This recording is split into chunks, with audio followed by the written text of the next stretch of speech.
Alright, this video is being made just to show that this tent is here at the area where I was brutally assaulted at on July 9th, 2014.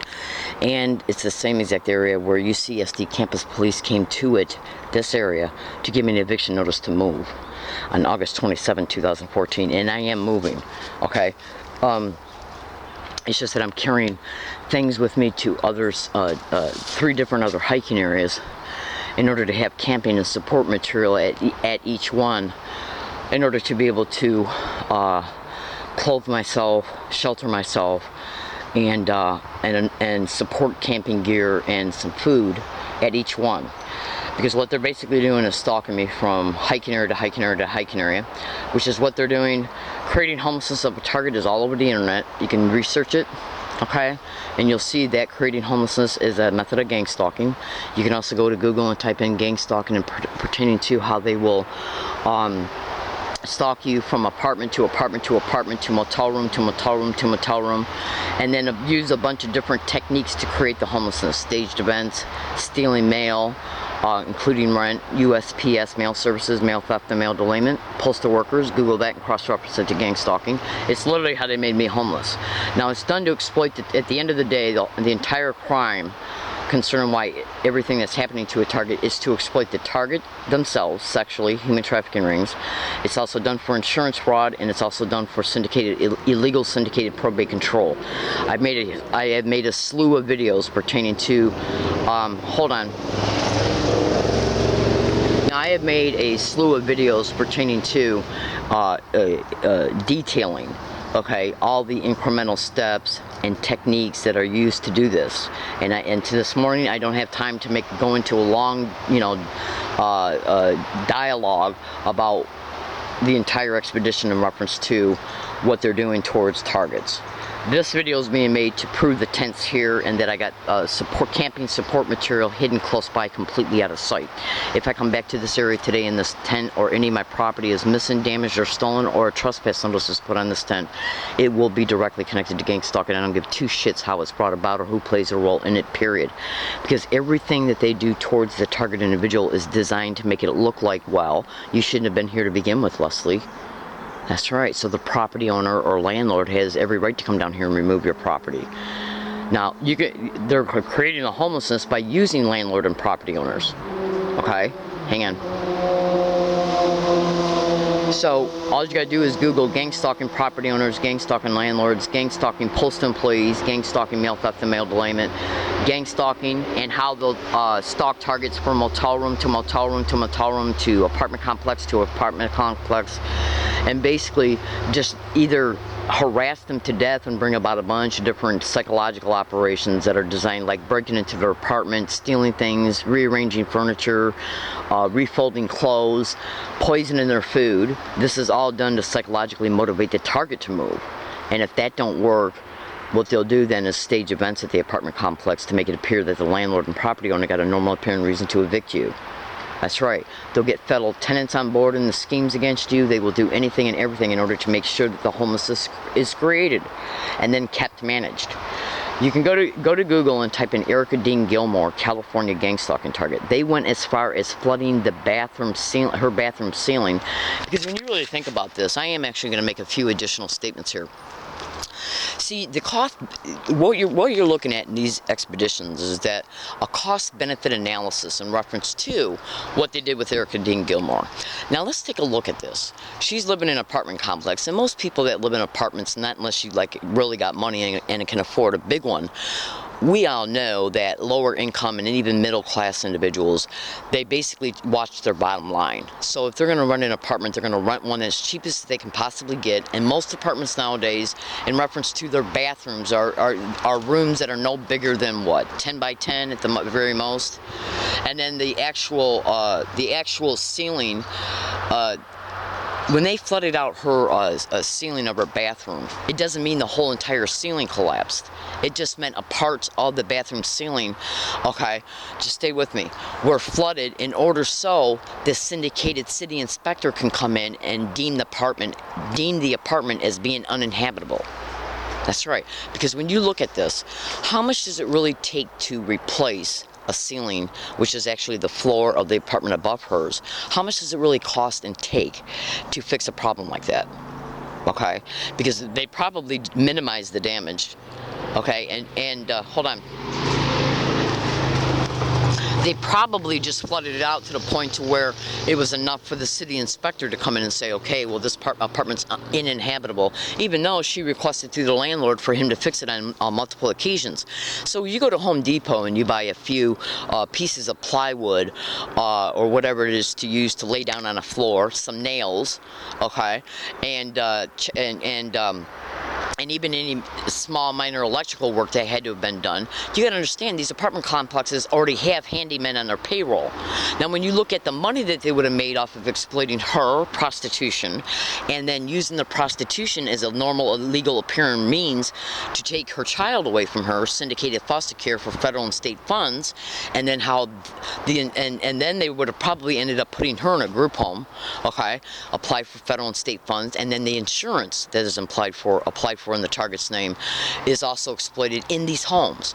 Now one hospital stay, because they'll provoke a target to act out in a group home, or they'll even provoke the child to act out in the foster care home, and then use that as a normal appearing reason to petition the child and or the adult in the group home to go into the hospital to get on medication because they claim that the person's out of control. And this is where the insurance is built out of hundreds of thousands of dollars because they repeat this shit over time.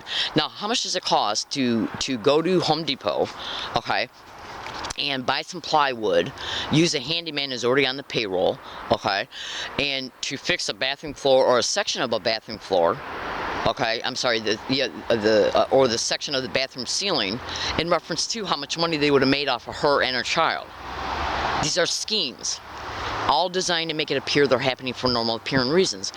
In closing, if you research, okay, her PDF file that's online, it literally shows that she caught a landlord, because once she got evicted, she went and stayed at motel rooms, and then she tried to apply for tenancy at other apartments. Every landlord was telling her no, until one finally admitted that a guy walked up to him and told him not to rent to her. It was either a police officer or an individual impersonating one. And this is how they keep the homelessness managed, in part. Now you can go to YouTube and type in "Listen to a Stranger" to see a preliminary introduction in reference to how easy it is to get people to do anything for them based on lies and other techniques. Drugging a person's drink is also in that YouTube video. And you got to also look at it as well. You can go to Google and type in "organized stalking" or "gang stalking" and creating fake, bogus criminal investigation files, because they got to make it appear that when there's a bunch of different slew of techniques that are involved in this shit that they do, but they have no problem. Their mindset is, who gives a shit? Okay, who gives a shit? Their mindset is, do them and benefit from them. Okay, so they don't give a shit about how they're perceived pertaining to the lengths they'll go to. So just Google everything I'm saying. So UCSD campus police and their little whore asses came down up in here. I live 3 miles off campus. Came down up in here on August 27, 2014 and gave me an eviction notice to move. Now, I have literally caught the same exact identical verbal harassment happening towards me at this area that I've caught at UCSD. The same exact identical verbal harassment. Go to YouTube and type in "Learning Disabled Woman Exposes Gang Stalking at UCSD." Learning Disabled Woman Exposes Gang Stalking at UCSD Price Center. Learning Disabled Woman Exposes Gang Stalking at UCSD Club Med. Learning Disabled Woman Exposes Gang Stalking at SDSU.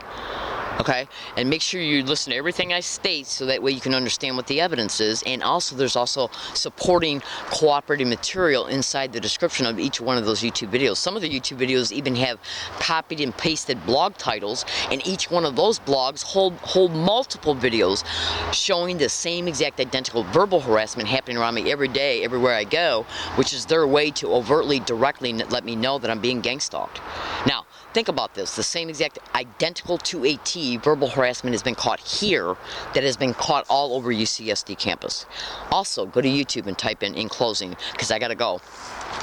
Go to YouTube and type in "Learning Disabled Woman Catches Library Security Guard Admitting Staged Complaint Can Cause Her to Be Banned, UCSD." I literally caught a UCSD library security guard admitting to me and a hidden running tape recorder that a staged complaint can cause me to be banned. That's right. That's right. Okay, all right, I gotta go because I gotta start my day and I got a long day ahead of me. If anything happens towards me here, including the theft of any property here, an assault, a trespass notice, an eviction by anybody, and if you see SD police bother me along any of my routes or here again, understand this. They are being used. They were told by me to their face that I plan on suing them one day. So do you honestly think that them coming down here 3 miles off campus was an accident? Anybody with 2 brain cells would be able to deduce these people ain't doing nothing but through the surveillance tracking and stalking of a target, they know where the target lives. They're obviously aware that the target's homeless because they're directly working with the syndicate that does this to targets. Flat out. Because think about this. Right now in my physical possession, I literally got over 800 audio files of gang stalk. Oh my God, gang stalk, crazy. Gang stalk, oh my God. Gang stalking, oh my God. Gang stalker, oh my God. It was just caught yesterday by me on the 201 bus. Okay, I was on the 41 bus, took it to UCSD. Got a tape recorder I wear on me every day. It's running right now. Okay, as I'm on the 41 bus preparing to get off of it, I tilted down my head, covered up my mouth, excuse me, and said to myself, let's see if anybody says gang stalk, oh my God, at this bus stop or on the 201 bus. I'm standing there in the midst of several students who are engaging in gang stalking physical gestures right to my face, and then everybody gets on the bus once it comes, and students that got on the bus are saying gang stalk, oh my God. Now that's the same exact identical verbal harassment that I caught on audio and video here. That's right. Repeating words and phrases that they sensitize you to, sensitization methods of gang stalking, is how they overtly, directly let you know you're a victim of this crime. That's right.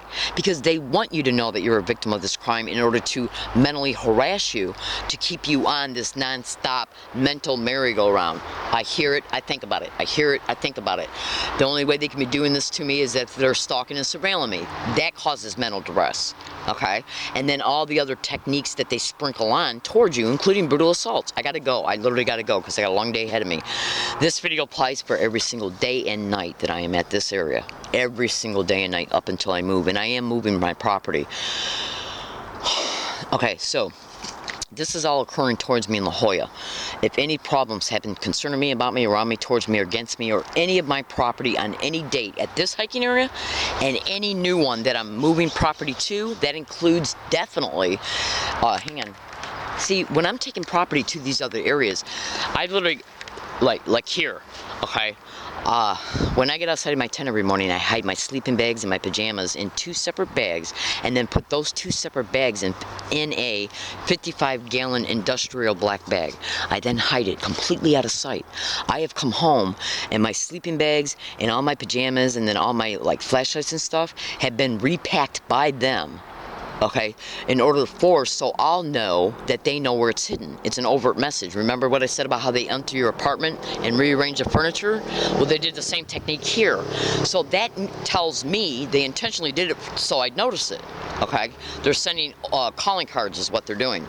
So that tells me they know where the property's hidden at, which means all they got to do is come down here and say, okay, we know where she hides her property, let's see how much property is left, and then they'll wait right before I got the very last bit of it left, and then make it appear that they got a normal appearing reason to know where I'm at in reference to the places I'm continuing to drop the property off at, so they can approach me and say, Leslie, or so they can approach me and say, what are you doing here? Are you camping here? Are you preparing to camp here? And if you are, you can't, and if you're ever caught, you'll be arrested on the spot. This is done so I had nowhere to go, okay? This is done so I had nowhere to go, and now I then got to turn around and regroup everything back up again and move it to another area. That's right. These are the filthy schemes of gang stalking, and they also do this shit so they can start accumulating police reports about your living situation, because syndicated probate control is a huge aspect of why they're creating homelessness of people. They're doing this to single women, single mothers, people on disability, the elderly, veterans, anybody that's got a fixed income like pensions, including city workers.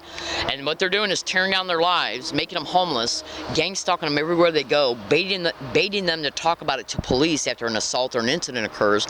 That way the police can make a police report stating you're mentally ill because you think you're being stalked by people you don't know. Does a tape recorder literally have the ability to have a mental illness? I don't think so. Okay? So it's my intention to prove that this is happening towards me. Now, if they steer me to which they're doing, they're steering me to these other isolated areas, I can be robbed, raped, assaulted, and all my evidence and everything I own. Money, food stamp card, IDs, money, American Express gift card, phones, everything can be stolen from me, and then they can turn around and say, where's all this evidence at, Leslie? I gotta go. I'm in San Diego, California. Say a prayer for me, and thank you.